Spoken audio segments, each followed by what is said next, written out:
विनोद जी, पिछले सत्र में हमने देखा कि किस प्रकार से संगठन छोटे किसानों की कई समस्याओं और चुनौतियों का समाधान करने में मददगार होते हैं और साथ ही छोटे किसानों के लिए संसाधन जुटाने, उनके उत्पादों के एकत्रीकरण व मूल्य संवर्धन और उनके बड़े बाजारों तक पहुंच बनाने के लिए एक प्लेटफॉर्म मुहैया कराते हैं। इस सत्र में मैं आपको भारत में किसान संगठनों के इतिहास के बारे में बताऊंगी। इससे हमें यह पता चलेगा कि किसानों के संगठनों को बढ़ावा देने के लिए क्या-क्या प्रयास किए गए और उनके अब तक अनुभव कैसे रहे हैं।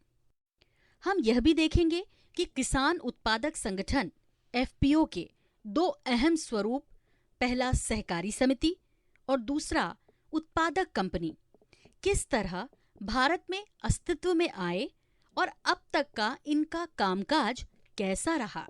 सरला जी, यह जानकारी हमारे लिए बहुत उपयोगी होगी। कृपया इसे विस्तार से बताएं। विनोद जी, भारत में कृषकों के संगठन बनाने का इतिहास 18वीं सदी के अंत से शुरू होता है। इंग्लैंड में रोचडेल सोसाइटी ऑफ इक्विटेबल पायनियर्स के अनुभव और जर्मनी में राइफसन मूवमेंट ने भारत में 1904 में कोऑपरेटिव क्रेडिट सोसाइटी एक्ट लागू करने का रास्ता साफ किया।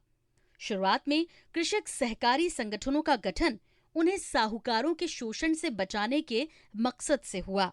धीरे धीरे ये सहकारी समितियां कृषि, डेयरी, मार्केटिंग, बीमा, खुदरा व्यापार जैसे दूसरे क्षेत्रों में भी फैल गई।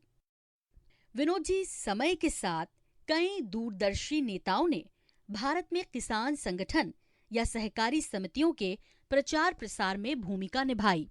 अर्थशास्त्री डीआर गाडगिल ने सहकारी क्षेत्र में गन्ना कारखानों की स्थापना के लिए किसान नेता बाला साहेब विखे पाटिल को साथ लिया।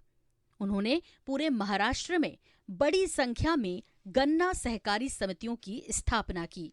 एक अन्य दूरदर्शी किसान नेता त्रिभुवन दास पटेल ने गुजरात के खेड़ा जिले के डेयरी किसानों को सफलतापूर्वक संगठित करके आनंद मिल्क यूनियन लिमिटेड अमूल का गठन किया।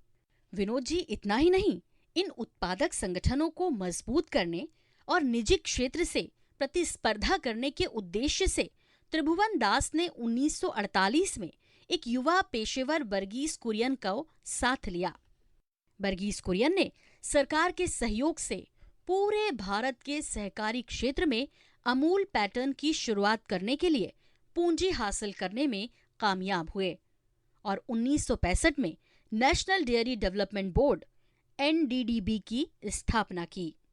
इसके फलस्वरूप गुजरात के अमूल की तर्ज पर अनेक राज्यों में दुग्ध सहकारी समितियों की स्थापना हुई, जैसे कि मध्य प्रदेश में सांची, आंध्र प्रदेश में विजया, तमिलनाडु में आविन, राजस्थान में सरस, उत्तर प्रदेश में पराग और बिहार में सुधा आदि। भारत में सहकारिता को बढ़ावा देने में दूरदर्शी नेताओं द्वारा निभाई गई भूमिका अद्भुत है सरला जी। लेकिन क्या ये सभी सहकारी संस्थाएं अच्छा प्रदर्शन कर रही हैं? नहीं विनोद जी, ऐसा नहीं है। सहकारी आंदोलन कई तरह की चुनौतियों का सामना कर रहा है। भारत में इनका प्रदर्शन मिला जुला रहा है। इसके कई कारण हैं, जिसमें शामिल है: पहला, अपर्याप्त सदस्य स्वामित्व। कई मामलों में स्थानीय लोगों या उत्पादकों द्वारा खुद सहकारिता स्थापित करने की पहल नहीं हुई। सरकार या अन्य संस्थाओं ने उन्हें प्रोत्साहित किया और इसलिए इन सहकारिताओं के सदस्यों की दिलचस्पी सहकारिता से फायदा लेने में ज्यादा रही, बजाय सहकारिता के विकास पर जोर देने में। दूसरा, पैसे की तंगी। सहकारिताएं अपने आर्थिक आधार कमजोर होने की वजह से बाहर से पूंजी जुटाने में असफल रहीं। इस वजह से वे अपने मौजूदा और नए सदस्यों की कर्ज की जरूरतों को पूरा करने में असफल रहीं। तीसरा, गैर क्रेडिट सेवाओं पर ठीक से ध्यान नहीं देना। सहकारी समितियों का ज्यादातर जोर क्रेडिट पर रहा। किसानों की दूसरी जरूरतों पर ध्यान नहीं दिया गया, जिसकी वजह से ये एक बहुउद्देशीय संस्थाओं के रूप में नहीं उभर सकीं। चौथा, गवर्नेंस की समस्या। बड़े किसानों और जमींदारों का उनकी मजबूत आर्थिक सामाजिक स्थिति के चलते इन सहकारिताओं पर ज्यादा प्रभाव रहा, जिसकी वजह से गवर्नेंस से संबंधित समस्याएं उत्पन्न हुई। 5वां, गैर जरूरी सरकारी नियंत्रण और हस्तक्षेप।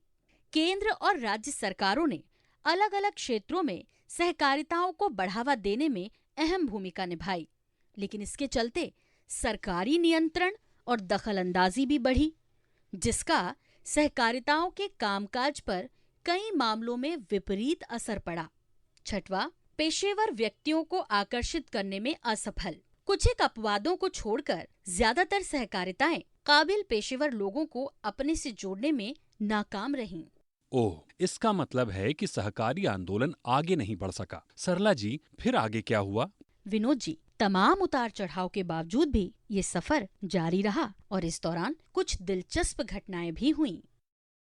समय के साथ बढ़ते प्रतिस्पर्धी वातावरण में ग्रामीण उत्पादकों को सहयोग करने और उन्हें कृषि मूल्य श्रृंखला के साथ जोड़ने के उद्देश्य को पूरा करने के लिए वैकल्पिक संस्थाओं की जरूरत महसूस की जाने लगी। इस पर सोच विचार करने के लिए सरकार ने कई समितियां गठित की। इनमें 1989 में बनाई गई ब्रह्मदत्त समिति महत्वपूर्ण है, जिसकी सिफारिशों के आधार पर सरकारी मदद पर निर्भर सहकारिताओं की जगह म्यूचुअली एडेड यानी आपसी सहयोग पर आधारित सहकारिताओं को प्रोत्साहित करने के लिए कानून बनाया गया। आंध्र प्रदेश पहला राज्य था जिसने म्यूचुअली एडेड सहकारी अधिनियम 1995 को लागू किया। बाद में 9 और राज्यों ने इसे अपनाया और लागू किया। आगे चलकर भारत सरकार ने वैश्वीकरण के युग में सहकारिता को और मजबूत करने के उद्देश्य से जाने माने अर्थशास्त्री प्रोफेसर Y.K. अलग की अध्यक्षता में एक समिति बनाई। अलग समिति ने किसानों के अलग तरह के संगठन बनाने की सिफारिश की, जिसे फार्मर्स प्रोड्यूसर कंपनी या कृषक उत्पादक कंपनी का नाम दिया गया। 6 फरवरी 2003 को कंपनी अधिनियम 1956 में एक नया अध्याय 9th A जोड़ा गया और फार्मर्स प्रोड्यूसर कंपनियां अस्तित्व में आईं। कृषक उत्पादक कंपनी यानी FPC सहकारिता और कंपनी का एक मिला जुला रूप है। एक तरफ FPC सहकारिता की सभी प्रमुख विशेषताओं को बनाए रखती है और दूसरी तरफ ये कॉरपोरेट कंपनियों को मिलने वाली सभी स्वतंत्रताओं का भी उपयोग करती है। आज देश भर में FPO यानी कृषक उत्पादक संगठनों को कई संस्थाएं बड़े पैमाने पर बढ़ावा दे रही हैं। इन संस्थाओं में SFSC, नाबार्ड, NRLM, SRLM, राज्य सरकारों के विभाग शामिल हैं। कॉरपोरेट्स भी अपने CSR के जरिए तथा बहुपक्षीय और द्विपक्षीय संस्थाएं, NGO जैसी कई एजेंसियां इस काम में जुटी हुई हैं। तो विनोद जी, आपने इस सत्र से क्या सीखा? क्या आप संक्षेप में बता सकते हैं? सरला जी, किसानों के संगठन बनाने की इस लंबी यात्रा के बारे में जानकर अच्छा लगा। रोचडेल सोसाइटी और रायफेंसन आंदोलन से दुनिया भर में सहकारिताओं के गठन की प्रेरणा मिली।